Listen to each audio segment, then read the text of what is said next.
for 33 hours, I was praying that if this had to happen here, that it wouldn't be one of us. That somebody drove from another state, somebody came from another country.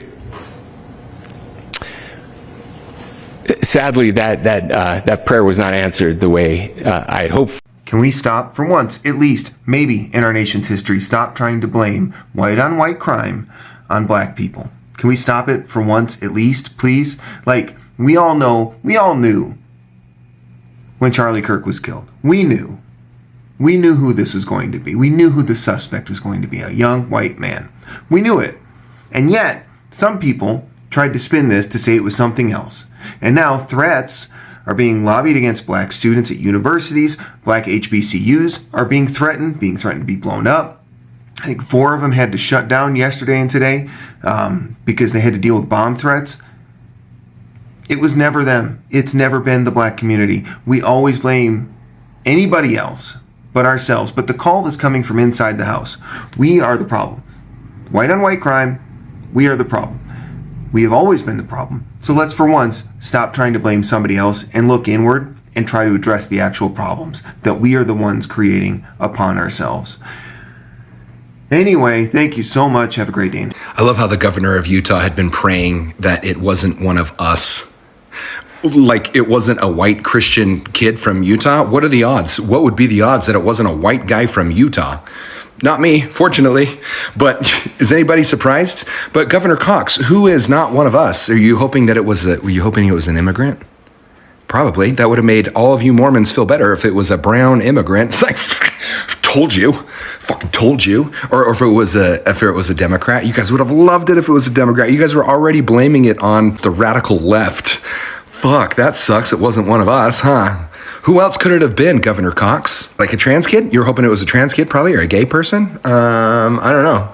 Definitely not a white Christian kid. Fuck, no. Can't be one of those. Anyway, sorry your prayers weren't answered. Again, should have done a statewide fast and prayer circle, though, for that. Maybe then Jesus would have heard your supplications and not have allowed it to be a white Mormon kid from southern Utah. God damn, Jesus. Wishing you could have gotten ahead of that one. White man, fight back! White man, fight back! White man, fight back! White man, fight back! It was less than 24 hours ago when white people thought that it was an immigrant or a brown person who shot and unalived Charlie Kirk. Now that they found out it's one of their own, they've gone completely silent. Laura Loomer, why did you delete these tweets? You want to talk about that? They want to be in a war with the victims so bad. Went from there's going to be a civil war to like radio silence to nothing. Where'd you guys go? Where'd you go? Here's the thing, when you are an extremist and you use religion to push your extremist ideology onto everyone, you will brain rot yourselves as you have, and now your house of cards is falling. White man, fight back. You're gonna have to fight yourselves at this point because you're the problem. The governor of Utah said he was praying that it wasn't one of their own, that he was praying that it was someone from another country or that drove from another state. What I hear is you were hoping they were a minority, you were hoping they were Muslim, you were hoping they were black, you were hoping that you could blame it on someone else to more fuel your war. He said he prayed to God for 33 hours straight, and he said God did not answer his prayers. That has to be the most wildest statement I could possibly think of. Because on the flip side of that, because y'all don't like to admit that it's one of y'all, when it is one of y'all, we have to pray that it wasn't one of us. That you can't blame it on the religion, that you can't blame it on the skin color. That's so crazy to me. Then he said God did not answer his prayers. So I guess it's time for everybody to start looking in the mirror, right? Right, American visitors, what you gotta say now? The suspect looks like you and me. Before we could even get the story, your narrative was preloaded and ready to go. Literally hopped right on the self-harm pipeline, didn't ya? You just exposed yourself for your support for hatred, you know that, right? Because you understood who Necklace could have as a potential enemy. And your tiny mind couldn't fathom anyone else doing this other than black Americans. When it was one of you the whole fucking time. Dad's a retired cop, Utah resident, registered Republicans, no criminal history, suburb living, racist ancestors, same story over and over and over again. You just don't get it, do you? It's you. Always has been you. And it always will be you. You have no one else to blame for the world's problems. It's you people. Blaming black people for everything that you do is so stupid and draining. This gaslighting strategy is just emotional immaturity weaponized into a political tool. A tool that costs lives. And look at the price that was paid. I mean, his last words were racist and the chef's kiss of irony. When will you learn? Your schools are targeted by your own. Because the predominantly black schools are heavily guarded with law enforcement. Remember that? You still want America to believe that you aren't America's only problem? You better hope that every race that you harm doesn't join forces and make us the problem that needs to be solved. Because they would be justified. Well, that didn't take long, did it? But the guy that is the suspect is white. Yet somehow, it's the fault of black people. I'm telling you, bro. Traditional American history right here in the making. Let's blame the black folk again for a white life that was lost. Not even at the hands of them. Let's always blame the immigrants and blame black people. There you have it. Now you have traditionally black colleges receiving multiple death threats every day. His friends that are white supremacists got upset. And now they want to blame black people. But they didn't shoot him. It was one of your own. It was one of your own people. So my question is this. What the fuck do we have to do with anything in white people business? That's the TikTok. Que tengan buen día. They released a picture of the Kirk shooter. He wasn't black, he wasn't Hispanic, he wasn't Muslim, he wasn't a woman, he wasn't trans, he wasn't gay, he was a straight white man. Not one of us. Anyone on the right that was ready to go to war with the left over the Charlie Kirk situation, I'm going to leave my comment section open for apologies now that we know that the shooter was a 22-year-old white Christian male who didn't have a political affiliation. So, I'm ready to receive. It's very much giving thoughts and prayers. That's the stage that we reverted back to because a couple days ago it was, we're going to get our revenge and this is war. And now you have people like Nancy Mace, who was the biggest flamethrower, talking about, oh, he would want us to forgive this guy. Oh, God, isn't that interesting? We are watching whiteness work in real time because I told y'all before, when these motherfuckers was out there talking about white men fight back, this is war, they weren't talking about going after other white people. Duh. We been knew that. These folks are glitching out because they cannot exact their vengeance upon black people, immigrants, hell, even trans people. That's not to say that you don't have some crazy ass white person who's gonna go out there and try to bust a grape because they mad about Charlie. I'm not saying that there won't be anything, but what we're saying is that a person of that stature and a person of that importance to the nation, that indispensable, is getting the reaction that the children of Sandy Hook have gotten, the high schoolers of Parkland, the children of Uvalde have gotten. Thoughts and prayers. What this country is showing us right now, once again, for the 57th time, is that there is no white life more important than preserving the right for white men like Tyler Robinson to have guns, even when those guns are inflicting violence on white people like Charlie Kirk. Let's be absolutely clear on who unalived Charlie Kirk.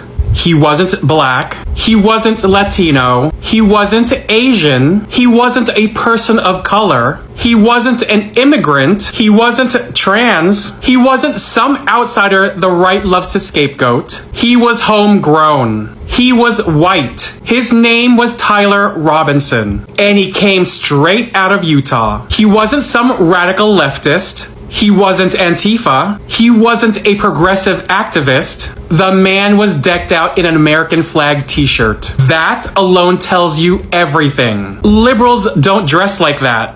That's part of the conservative starter kit, straight down the line. And the bullet evidence makes it even clearer. Investigators found an unfired round engraved with the words, "If you're seeing this, you're gay, LMAO." Nobody on the left is out here writing that. This kind of message is pure far-right culture. Juvenile, homophobic, straight out of their playbook. So the idea... Now can you imagine someone praying for 33 hours, not for peace, not for comfort, not even for justice, but praying that the person who unalived Charlie should have been an immigrant or any other person. I mean, I think we all know what that means, okay? We all know what that really means. Utah's governor stood in public and said the quiet part loud. He admitted that he spent the 3 hours praying to God that the unaliver would turn out to be an immigrant or a person of color. Now think about that for a moment. What kind of a prayer is that? Why would anyone pray for something so hateful? I'm honestly so glad that God did not answer that prayer, because that isn't just a normal prayer, okay? It's a prayer soaked with hate. That's why I keep telling people, everyone claims to be praying to God, but clearly not everyone is praying to the same God that we all know. Leaders like this are dangerous because they ignite conflict with words like this. Imagine if the killer had been a person of color or an immigrant. What do you think they were planning to do next? I mean, if somebody can pray like that, what can you imagine they were planning to do? I'll tell you exactly what they wanted to do. Fight back! White man, fight back! White man, fight back! White man, fight back! White man, fight back! White man, fight back! White man, fight back! Go ahead, drop your thoughts in the comment section down below.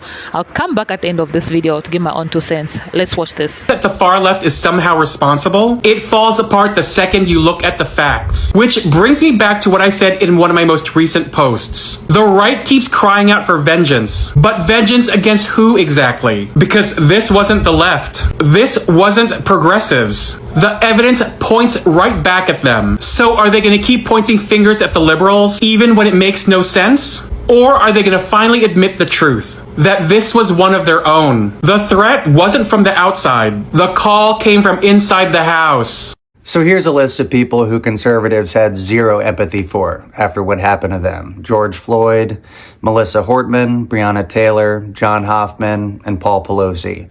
And this is just a short list. But not only did they have zero empathy for these people, but they came up with jokes and ridiculous conspiracy theories in order to absolve themselves of any personal responsibility. On top of that, the president's son had a Halloween costume that was just a set of underwear and a hammer to make fun of Paul Pelosi getting attacked. So do they deserve any sympathy from the left over what happened to Charlie Kirk?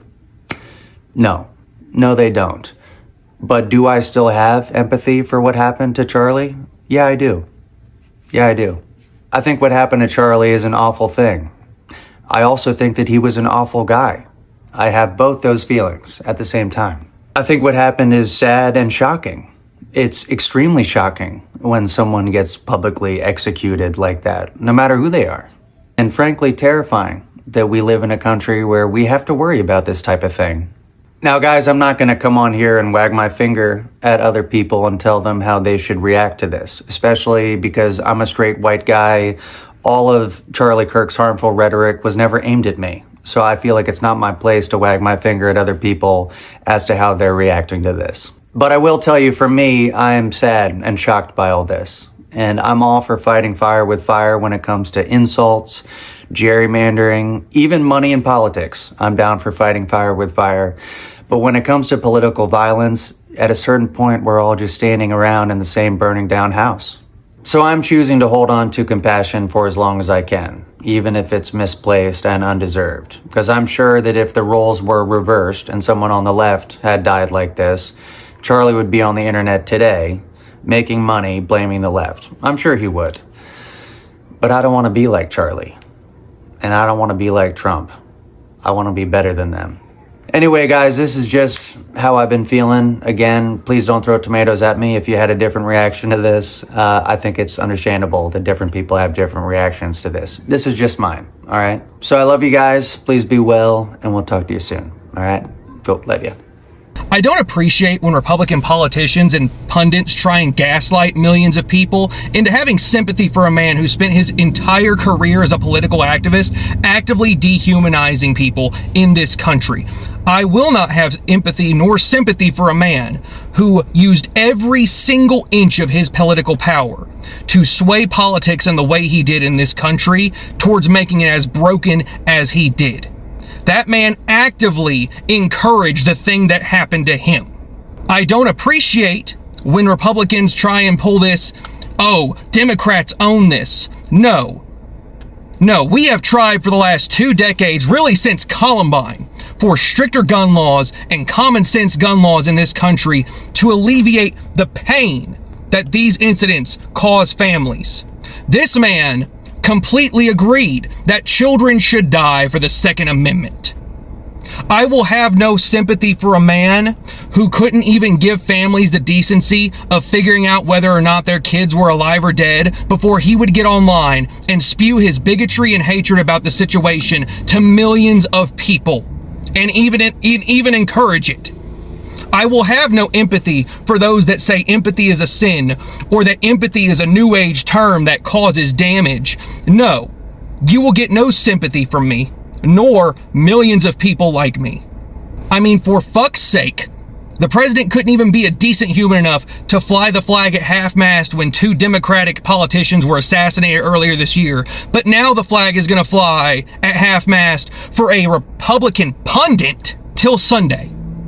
So no, I will not be taking the high road, because every time in my life I have tried to take the high road with people like you, it never works out. You guys have exhausted the goodwill of this country and its countrymen, and you fully deserve the consequences of your actions. I will not show sympathy to a human being who is directly responsible for so many of the current problems we have in this country and how much he egged those problems to be worse. Do you know who this lies on? This lies on Republican politicians and the NRA and all of their lobbyists who for decades have stalled forward progress in this country for their own political and financial gain. I will have no sympathy when a man as vile as this, because it's not just his opinions. All right, get that out of your head. I don't hate this man just because of his opinions. Everyone's entitled to an opinion, you moron. What I hate him for is the fact that he has directly influenced our politics. He used his platform to make people's lives worse, millions of people's lives worse. I don't hate him for his opinion. I hate him for his actions. Because actions speak louder than words every time. I don't care how good of a person you say you are or how right you say you are. When your actions directly lead to the consequences that we have seen today. There was a school shooting at the exact same time Charlie Kirk got shot in Colorado. Where's that? Where's the flag at half-mast for those kids? None? Because see, you Republicans only care about sympathy and empathy when the consequences of your actions finally catch up to you. You'll get none from anyone aside from your own pundits. Because at the end of the day, the sun will rise tomorrow. The sun rose today. And you know what? Genuinely, it rose a little bit brighter today for a lot of people. Because this man not only impacted the lives directly of millions of people with his hate speech and rhetoric, he completely shaped politics in the sense that politics used to actually have decorum. Politics used to actually give a shit whether or not you were lying or telling the truth. And men like him exacerbated the problem and is the reason we have liars like we do today. Okay, so I'm sure by now all of you have heard that that the person who did this has been discovered. Yeah, the person has been discovered who unalived Charlie, and it wasn't a black person. It wasn't an immigrant, but was actually a white man.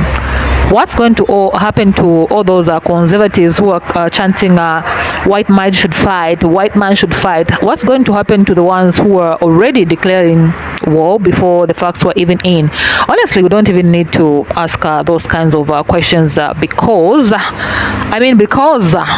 they've already shown us exactly who they really are and what they stand for. From the very beginning, their first instinct wasn't to mourn a life lost. It was meant to seek truth. It wasn't meant to seek truth or justice. It was to look for someone to blame. They were praying for a villain they could use to, stroke fear, to ignite anger, to fuel the narrative they've been pushing for years. And now that the truth doesn't fit the story they were hoping for, you notice the silence. It's been silence. I mean, I'm not coming across the videos that I was talking about in my previous video. You notice the way the outrage has suddenly, cooled down. It's almost as if their so-called prayers and war cries were never about justice at all. Think about it. A governor stood in public and proudly admitted to praying for 33 hours for not peace, not for comfort for Charlie, for his family, but that the unaliver would be someone they could label as other. That wasn't a prayer to God. That was a wish for division. And when that wish didn't come true, when that God did not answer that hateful request, we see their true colors, their true character revealed. Because if their faith were really about love, forgiveness, unity, if they prayed for that, those types of prayers can be answered. But this one, they would have prayed for justice no matter what color the suspect turned out to be. Instead, they prayed for a reason to, attack, a reason to divide, a reason to turn neighbor against neighbor. And now that the reality is staring them in the face, the unaliver isn't an immigrant. The unaliver isn't a black person. The unaliver is one of them, a palm color man. So what now? What are they going to do? Are they going to apologize for what they started? I've posted video, I've shared some clips of these same conservatives chanting in the streets that they declared war, in short, okay? So where does that civil energy for war, where has it disappeared to? What is going to happen now? This is what happens when your politics are built on hate instead of truth. Hate needs an outsider. Hate needs a scapegoat. When hate can't find one, it has to look in the mirror, and that's reflection, and that's a reflection they can't stand to see. This is why I say people pray to different gods. Seriously. Some people pray to God of love, a God of justice, a God of truth. Others pray to a God of politics, the God of power, the God of fear. And when you listen closely to what people pray to, pray for, you find out very quickly which God they are really worshiping. That governor showed us his God, okay? He showed us his God. Those conservatives chanting for war showed us their God. And now when the story doesn't fit their plan, their God is silent because their God was never real in the first place. But here's the bigger picture again. This isn't just about one governor or one politician. This is about a mindset that runs depth. A mindset that would rather create an enemy than face hard truth. A mindset that would rather see innocent communities suffer than admit that violence can come from within, because if they admit that, they lose their favorite weapon, that is fear. Fear is what keeps their base angry. Fear is what keeps the donations flowing. Fear is what keeps the clicks and views coming in. And fear doesn't work when the threat comes from inside the house. So as we watch this play out, remember this moment, okay? Don't forget this, what happened. Don't forget what they showed us, who they really are. Remember how quickly they showed their cards. Remember how eager they were to point the finger before the facts were known. Remember how their prayers exposed their hearts. This is not about politics. This is about character. It's about morality. It's about the difference between people who pray for peace and people who pray for chaos. And when someone shows you who they are, believe them the first time. Believe them. Charlie Kirk's death is a tragic. Yeah, it is. No one should celebrate a life lost, okay? Yeah, I know what he did, I know.